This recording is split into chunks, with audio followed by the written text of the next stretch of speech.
Ari, public speaking can really mess with your head. Like, you get up there and suddenly you feel like everyone is staring at you.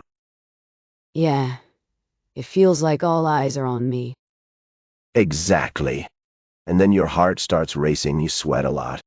I remember once, I was so nervous that my hands were shaking while holding the mic. It's funny now, but back then, I almost dropped it.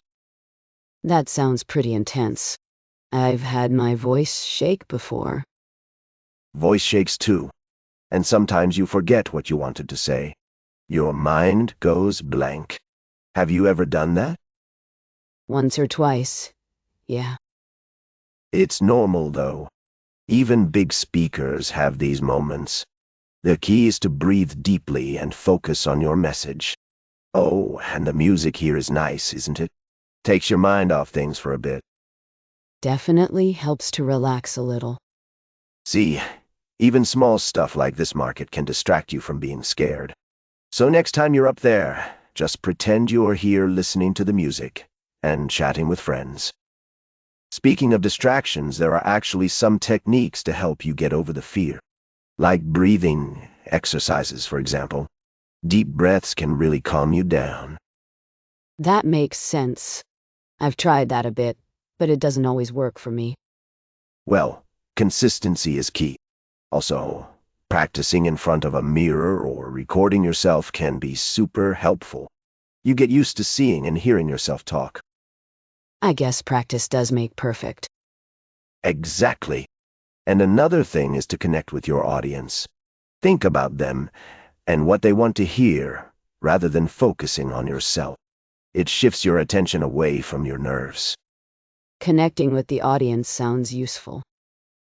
Absolutely. Plus, visualizing success before you speak can boost your confidence.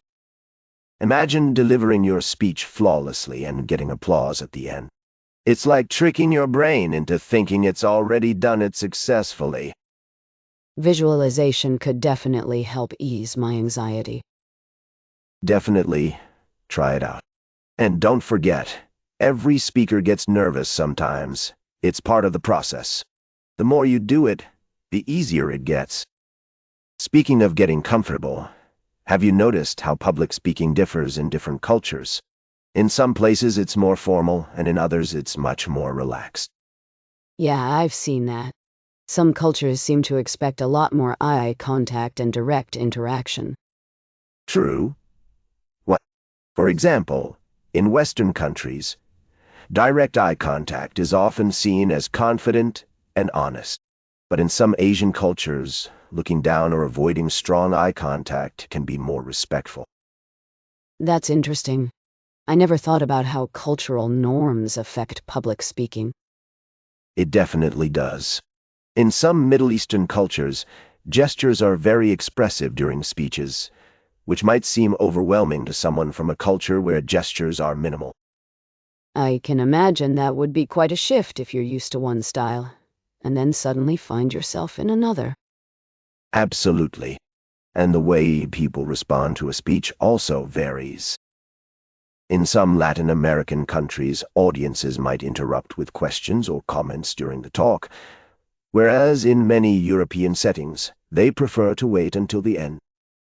That sounds like it could be challenging if you're not prepared for it. It sure can be. But understanding these differences can really help you adapt and connect better with any audience you face. Speaking of adapting to different environments, have you noticed how virtual communication has changed public speaking anxiety? With everything moving online, it's a whole new ballgame. Yeah, I've found that presenting over video calls can be both easier and harder at the same time. Exactly. On one hand, you don't have to worry about standing in front of a large crowd. You can just sit in front of your computer, which is less intimidating for some people. True, it's more comfortable being at home or in an office setting. But on the other hand, there are unique challenges with virtual communication, like dealing with technical issues or feeling disconnected because you're not in the same room as your audience. Technical glitches can definitely add to the stress. Definitely. And sometimes it's hard to read the audience's reactions when they're just faces on a screen. But having a script and rehearsing ahead of time can really help manage those anxieties. Preparing well seems crucial, especially when you can't see the audience's reactions clearly. Absolutely. And using tools like polls or chat features can make it feel more interactive and less lonely up there. Speaking of managing anxiety, have you tried mindfulness and meditation practices? They can really help calm your nerves before a big speech. I've heard it helps, but I haven't tried it much myself. It's worth giving a shot. Just taking a few minutes to focus on your breath can make a huge difference. You clear your mind and reduce those racing thoughts. Clearing my mind sounds good, especially right before a speech. Exactly. And guided meditations specifically designed for reducing anxiety can be really effective. There are plenty of apps and videos that walk you through the process step by step. That sounds helpful. I might give it a try next time. Definitely do. And even simple mindfulness exercises, like focusing on physical sensations or repeating calming phrases, can help center you and lower your anxiety levels. Focusing on something specific could really help me stay grounded. Absolutely. It's all about finding what works best for you. Mindfulness can be a powerful tool to keep your nerves in check.